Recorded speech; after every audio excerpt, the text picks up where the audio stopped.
परिवर्तन संसार का नियम है। समय के साथ संसार में हर चीज परिवर्तन के नियम का पालन करती है। सत्य कभी दावा नहीं करता कि मैं सत्य हूँ, लेकिन झूठ हमेशा दावा करता है कि सिर्फ मैं ही सत्य हूँ। नरक के 3 द्वार हैं, वासना, क्रोध और लालच। किसी का अच्छा ना कर सको तो बुरा भी मत करना, क्योंकि दुनिया कमजोर है लेकिन दुनिया बनाने वाला नहीं। सदैव संदेह करने वाले व्यक्ति के लिए प्रसन्नता ना इस लोक में है ना ही कहीं और। जो चीजें हमारे दायरे में से बाहर हो उसमें समय गंवाना मूर्खता ही होगी। न तो ये शरीर तुम्हारा है और न ही तुम इस शरीर के मालिक हो। ये शरीर पंच तत्व से बना है, आग, जल, वायु, पृथ्वी और आकाश। एक दिन ये शरीर इन्हीं पंच तत्वों में विलीन हो जाएगा। जिंदगी में हम कितने सही हैं और कितने गलत हैं, ये केवल 2 लोग जानते हैं, एक परमात्मा और दूसरी आप हमारी अंतरात्मा। परिवर्तन ही संसार का नियम है। एक पल में हम करोड़ों के मालिक हो जाते हैं और दूसरे पल ही हमें लगता है कि हमारे पास कुछ भी नहीं है। क्रोध से भ्रम पैदा होता है, भ्रम से बुद्धि व्यग्र होती है।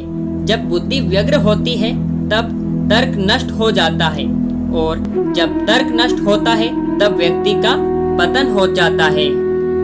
जैसे अंधेरे में प्रकाश की ज्योति जगमगाती है, ठीक उसी प्रकार से सत्य की चमक भी कभी फीकी नहीं पड़ती। इसलिए व्यक्ति को सदैव सत्य के मार्ग पर चलना चाहिए। मनुष्य जिस रूप में ईश्वर को याद करता है, ईश्वर भी उसे उसी रूप में दर्शन देते हैं। अपने आप को भगवान के प्रति समर्पित कर दो, यही सबसे बड़ा सहारा है। जो कोई भी इस सहारे को पहचान गया है वह डर, चिंता और दुखों से आजाद रहता है। इंद्रियों की दुनिया में कल्पना सुखों की प्रथम शुरुआत है और अंत भी जो दुख को जन्म देता है।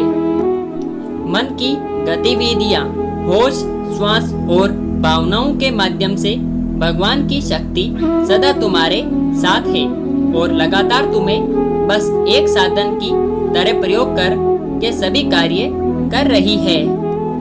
बुरे कर्म करने वाले सबसे नीच व्यक्ति जो राक्षसी प्रवृत्तियों से जुड़े हुए हैं और जिनकी बुद्धि माया ने हर ली है, वो मेरी पूजा या मुझे पाने का प्रयास नहीं करते।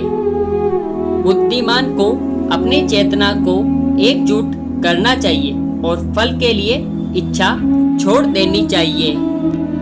सज्जन व्यक्तियों को सदैव अच्छा व्यवहार करना चाहिए, क्योंकि इन्हीं के पद चिन्हों पर सामान्य व्यक्ति अपने रास्ते चुनता है। निर्माण केवल पहले से मौजूद चीजों का प्रक्षेपण है। अपने अनिवार्य कार्य करो, क्योंकि वास्तव में कार्य करना निष्क्रियता से बेहतर है। इस संपूर्ण संसार में कोई भी व्यक्ति महान नहीं जन्मा होता है, बल्कि उसके कर्म उसे महान बनाते हैं। गीता में कहा गया है, कोई भी अपने कर्म से भाग नहीं सकता, कर्म का फल तो भुगतना ही पड़ता है। अपने कर्म का पालन करो, क्योंकि वास्तव में कर्म अकर्म से बेहतर है। सही कर्म वे नहीं है जिसके परिणाम हमेशा सही हो, अपितु सही कर्म वह है जिसका उद्देश्य कभी गलत ना हो। इंसान हमेशा अपने भाग्य को कोसता है, ये जानते हुए भी कि भाग्य से भी ऊंचा उसका कर्म है, जिसके स्वयं के हाथों है में है। बिना फल की कामना से किया गया कार्य ही सच्चा कर्म है। ईश्वर चरण में हो समर्पण, वही केवल धर्म है। ज्ञानी व्यक्ति ज्ञान और कर्म को एक रूप में देखता है। ज्ञानी व्यक्ति को कर्म के प्रतिफल की अपेक्षा कर रहे अज्ञानी व्यक्ति के दिमाग को अस्थिर नहीं करना चाहिए। अब प्राकृतिक कर्म बहुत तनाव पैदा करता है। किसी और का काम पूर्णता से करने से कहीं अच्छा है कि अपना काम करे, भले ही उसे अपूर्णता से करना पड़े। अच्छे कर्म करने के बावजूद भी लोग केवल आपकी बुराइयां ही याद रखेंगे, इसलिए लोग क्या कहेंगे इस पर ध्यान मत दो। तुम अपना कर्म करते रहो। कर्म उसे नहीं बांधता जिसने काम का त्याग कर दिया है। जन्म लेने वाले के लिए मृत्यु उतनी ही निश्चित है जितना कि मर्त होने वाले के लिए जन्म लेना। इसलिए जो अपरिहार्य है उस पर शोक मत करो। आत्मा किसी काल में भी न जन्मता है और न मरता है, और न ये एक बार होकर फिर अभावपूर्ण रूप होने वाले हैं। आत्मा अजन्मा, नित्य, शाश्वत और पुरातन है। शरीर के नाश होने पर भी इसका नाश नहीं होता है। जैसे मनुष्य जीर्ण वस्त्रों को त्याग कर दूसरे नए वस्त्रों को धारण करता है, वैसे ही देही जीवात्मा पुराने शरीरों को त्याग कर दूसरे नए शरीरों को प्राप्त होता है। जो आत्मा को मारने वाला समझता है और जो इसको मरा समझता है, वे दोनों ही नहीं जानते, क्योंकि ये आत्मा न मरता है और न मारा जाता है। वे जो मृत के समय मुझे स्मरण करते हुए अपना शरीर त्यागता है, वे मेरे धाम को प्राप्त होता है। इसमें कोई संशय नहीं है। लोग आपके अपमान के बारे में हमेशा बात करेंगे। सम्मानित व्यक्ति के लिए अपमान मृत्यु से भी बदतर है। वे जो इस ज्ञान में विश्वास नहीं रखते, मुझे प्राप्त किए बिना जन्म और मृत्यु के चक्र का अनुगमन करते हैं। मैं उष्मा देता हूँ, मैं वर्षा करता हूँ और रोकता भी हूँ। मैं अमर तत्व भी हूँ और मृत्यु भी। व्यक्ति जो चाहे बन सकता है यदि वह विश्वास के साथ इच्छित वस्तु पर लगातार चिंतन करे। जब वे अपने कार्य में आनंद खोज लेते हैं, तब वे पूर्णता प्राप्त करते हैं। याद रखना, अगर पूरे लोग सिर्फ समझाने से समझते तो बांसुरी बजाने वाला भी कभी महाभारत होने नहीं देता। जो बीत गया उस पर दुख क्यों करना, जो है उस पर अहंकार क्यों करना, और जो आने वाला है उसका मोह क्यों करना। हमारी व्यर्थ की चिंता और मन का भय एक ऐसा रोग होता है जिससे हमारी आत्मीय शक्ति बिखर जाती है। हर व्यक्ति का विश्वास उसकी प्रकृति के अनुसार होता है। जो इंसान किसी की कमी को पूरी करता है वो सही अर्थों में महान होता है। जो हुआ वह अच्छे के लिए हुआ है, जो हो रहा है वह भी अच्छे के लिए ही हो रहा है, और जो होगा वह भी अच्छे के लिए ही होगा। हे पार्थ, मैंने और तुमने अपने कर्तव्यों को निभाने के लिए धरती पर कई अवतार लिए हैं, लेकिन मुझे याद है और तुम्हें नहीं। मेरे लिए ना कोई गणित है ना पीर्य, किंतु जो व्यक्ति भक्ति के साथ मेरी पूजा करते हैं वो मेरे साथ है और मैं भी उनके साथ हूँ। मनुष्य अपने हृदय से जो दान कर सकता है वो अपने हाथों से नहीं कर सकता, और मौन रहकर जो कुछ वो कह सकता है वो शब्दों से नहीं कह सकता। प्रत्येक बुद्धिमान व्यक्ति को क्रोध और लोभ त्याग देना चाहिए, क्योंकि इससे आत्मा का पतन होता है।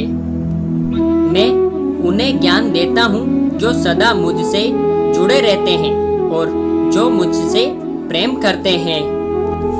मैं सभी प्राणियों को समान रूप से देखता हूँ, ना कोई मुझे कम प्रिय है ना अधिक। लेकिन जो मेरी प्रेम पूर्वक आराधना करते हैं वो मेरे भीतर रहते हैं और मैं उनके जीवन में आता हूँ। सब धर्मों का परित्याग करके तुम एक मेरी ही शरण में आओ, मैं तुम्हें समस्त पापों से मुक्त कर दूंगा। तुम शोक मत करो। प्रबुद्ध व्यक्तियों सिवाय ईश्वर के किसी और पर निर्भर नहीं करता। मेरी कृपा से कोई सभी कर्तव्यों का निर्वाह करते हुए भी बस मेरी शरण में आकर अनंत अविनाशी निवास को प्राप्त करता है। हे अर्जुन, केवल भाग्यशाली योद्धा ही ऐसा युद्ध लड़ने का अवसर पाते हैं जो स्वर्ग के द्वार के समान है। भगवान प्रत्येक वस्तु में है और सबके ऊपर भी। मुक्ति का मुख्य द्वार केवल भगवत भक्ति ही है जिसे सभी को स्वीकार करना चाहिए। ईश्वर ने हमें जो कुछ भी दिया है वही हमारे लिए पर्याप्त है और यही एक अटल सत्य भी है। संयम, सदाचार, स्नेह एवं सेवा ये गुण सत्संग के बिना नहीं आते। बुद्धिमान व्यक्ति कामुक सुख में आनंद नहीं लेता। वह व्यक्ति जो सभी इच्छाएं त्याग देता है और मैं और मेरा की लालसा और भावनाओं से मुक्ति हो जाता है, उसे अपार शांति की प्राप्ति होती है। जो व्यक्ति आध्यात्मिक जागरूकता के शिखर तक पहुंच चुके हैं, उनका मार्ग है निस्वार्थ कर्म। जो भगवान के साथ संयोजित हो चुके हैं, उनका मार्ग है स्थिरता और शांति। जो मन को नियंत्रित नहीं करते, उनके लिए वह शत्रु के समान कार्य करता है। मन अवश्य ही चंचल होता है, लेकिन उसे अभ्यास और वैराग्य के माध्यम से वश में लाया जा सकता है। जो लोग परमात्मा को पाना चाहते हैं, वे ब्रह्मचर्य का पालन करते हैं। जो कार्य में निष्क्रियता और निष्क्रियता में कार्य देखता है, वे एक बुद्धिमान व्यक्ति है। मैं धरती की मधुर सुगंध हूँ, मैं अग्नि की ऊष्मा हूँ। सभी जीवित प्राणियों का जीवन और सन्यासियों का आत्म संयम हूँ। तुम उसके लिए शोक करते हो जो शोक करने के योग्य नहीं है, और फिर भी ज्ञान की बातें करते हो। बुद्धिमान व्यक्ति ना जीवित और ना ही मृत व्यक्ति के लिए शोक करते हैं। कभी ऐसा समय नहीं था जब मैं, तुम या ये राजा महाराजा अस्तित्व में नहीं थे, ना ही भविष्य में कभी ऐसा होगा कि हमारा अस्तित्व समाप्त हो जाए। हे अर्जुन, हम दोनों ने कई जन्म लिए हैं, मुझे याद है लेकिन तुम्हें नहीं।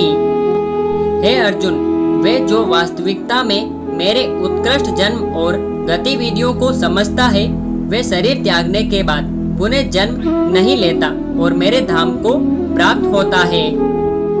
अपने परम भक्तों जो हमेशा मेरा स्मरण या एक चित्त मन से मेरा पूजन करते हैं, मैं व्यक्तिगत रूप से उनके कल्याण का उत्तरदायित्व लेता हूँ।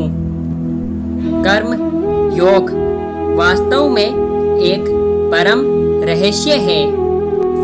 जो मनुष्य अपने मन को नियंत्रित नहीं कर पाता, उसका मन उसके लिए शत्रु के समान कार्य करता है।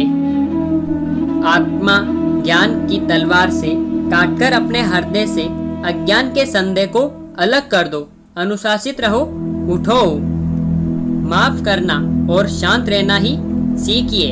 ऐसी ताकत बन जाओगे कि पहाड़ भी रास्ता देंगे। ईश्वर की शक्ति मनुष्य के होश, भावनाएं और मन की गतिविधियों के माध्यम से सदा उसके साथ रहती है। बुद्धिमान व्यक्ति को समाज कल्याण के लिए बिना आसक्त के काम करना चाहिए। आपके सार्वलौकिक रूप का मुझे न प्रारंभ, न मध्य, न अंत दिखाई दे रहा है। मैं अपने कर्मों से बंधा हुआ नहीं हूँ, क्योंकि मुझे मेरे द्वारा किए गए कर्मों के प्रतिफल की कोई इच्छा नहीं है। यद्यपि मैं इस तंत्र का रचयिता हूँ, लेकिन सभी को ये ज्ञात होना चाहिए कि मैं कुछ नहीं करता और मैं अनंत हूँ। जब वे अपने कार्य में आनंद खोज लेते हैं तब वे पूर्णता प्राप्त करते हैं। जब तक शरीर है तब तक कमजोरियां तो रहेंगी ही, इसलिए कमजोरियों की चिंता छोड़ो और जो सही कर्म है उस पर अपना ध्यान लगाओ। जब इंसान की जरूरत बदल जाती है तब इंसान के बात करने का तरीका भी बदल जाता है। ईश्वर से किए गए प्रार्थना से इंसान की परिस्थिति या तकदीर बदले या न बदले, पर उस प्रार्थना से इंसान के चरित्र में जरूर बदलाव आता है। वे जो सभी इच्छाएं त्याग देता है और मैं और मेरी की लालसा और भावनाओं से मुक्त हो जाता है, उसे शांति प्राप्त होती है। इंसान को जीवन में अपनी इच्छाओं के अनुरूप जीने के लिए जुनून की आवश्यकता होती है, वरना हर इंसान की परिस्थितियां तो हमेशा विपरीत ही होती है। इस जीवन में ना कुछ खोता है ना व्यर्थ होता है। जीवन न तो भविष्य में है न अतीत में है, जीवन तो बस इस पल में है। जो इस लोक में अपने काम की सफलता की कामना रखते हैं वे देवताओं का पूजन करें। जिस मनुष्य के अंदर ज्ञान की कमी और ईश्वर में श्रद्धा नहीं होती, वो मनुष्य जीवन में कभी भी आनंद और सफलता को प्राप्त नहीं कर पाता। इस संसार में हम खाली हाथ आए थे और खाली हाथ ही जाएंगे। जो आज हमारा है वह कल किसी और का होगा, इसलिए हम अपने जीवन में जो भी करते हैं उसे पूरी श्रद्धा के साथ अपने इष्ट देव को अर्पण कर देना चाहिए। हे अर्जुन, तुम्हारा क्या गया जो तुम रोते हो? तुम क्या लाए थे जो तुमने खो दिया? तुमने क्या पैदा किया था जो नष्ट हो गया? तुमने जो लिया नहीं यही है से लिया, जो दिया यही कर दिया। जो आज तुम्हारा है कल किसी और का होगा, क्योंकि परिवर्तन ही संसार का नियम है। जो कोई भी जिस किसी भी देवता की पूजा विश्वास के साथ करने की इच्छा रखता है, मैं उसका विश्वास उसी देवता में दृढ़ कर देता हूँ। हे अर्जुन, मैं भूत, वर्तमान और भविष्य के सभी प्राणियों को जानता हूँ, किंतु वास्तविकता में कोई मुझे नहीं जानता। स्वर्ग प्राप्त करने और वहाँ कई वर्षों तक वास करने के पश्चात एक असफल योगी का पुनः एक पवित्र और समृद्ध कुटुंब में जन्म होता है।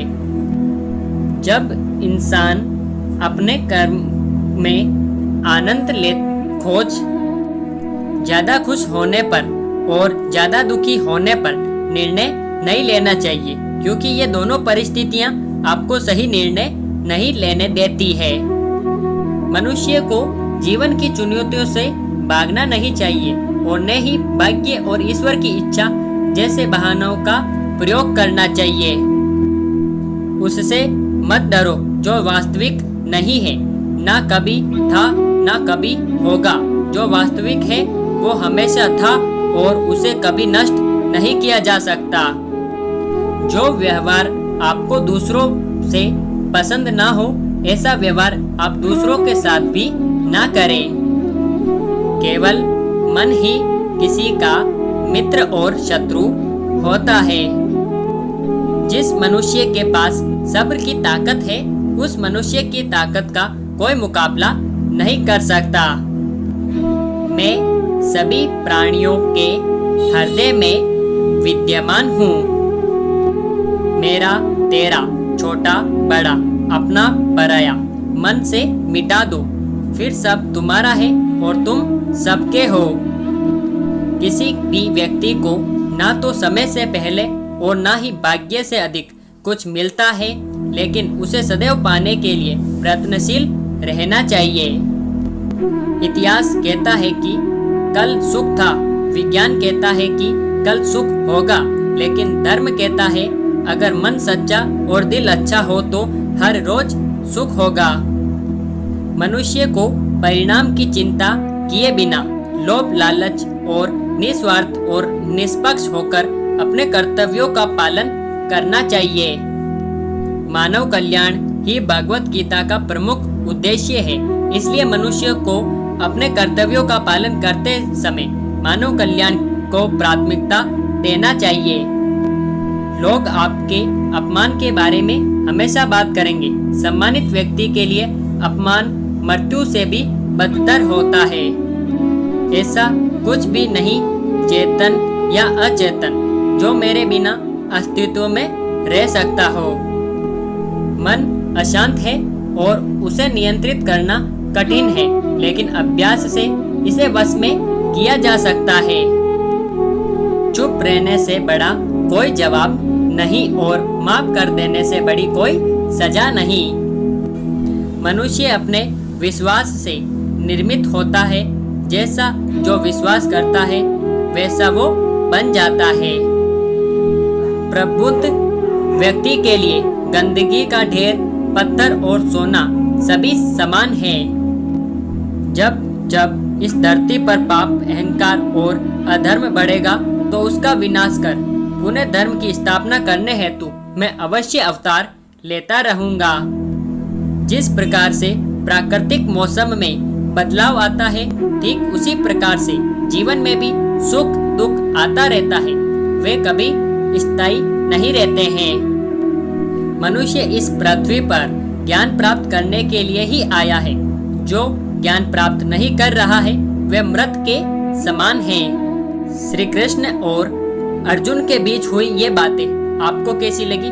ये एक अनमोल वचन है। यदि आप इसे रोजाना सुनते हो और अपने जीवन में उतारते हो तो आपके जीवन का उद्धार जरूर होगा। और मैं कामना करता हूँ यदि आप किसी भी मुसीबत में हो, हे भगवान श्री कृष्ण आपको उस मुसीबत से जल्द ही बाहर निकाल देंगे। वीडियो अच्छी लगी तो वीडियो को लाइक करके चैनल को सब्सक्राइब जरूर कर लेना। और वीडियो को यहाँ तक देखने के लिए आपका दिल से धन्यवाद। राधे राधे।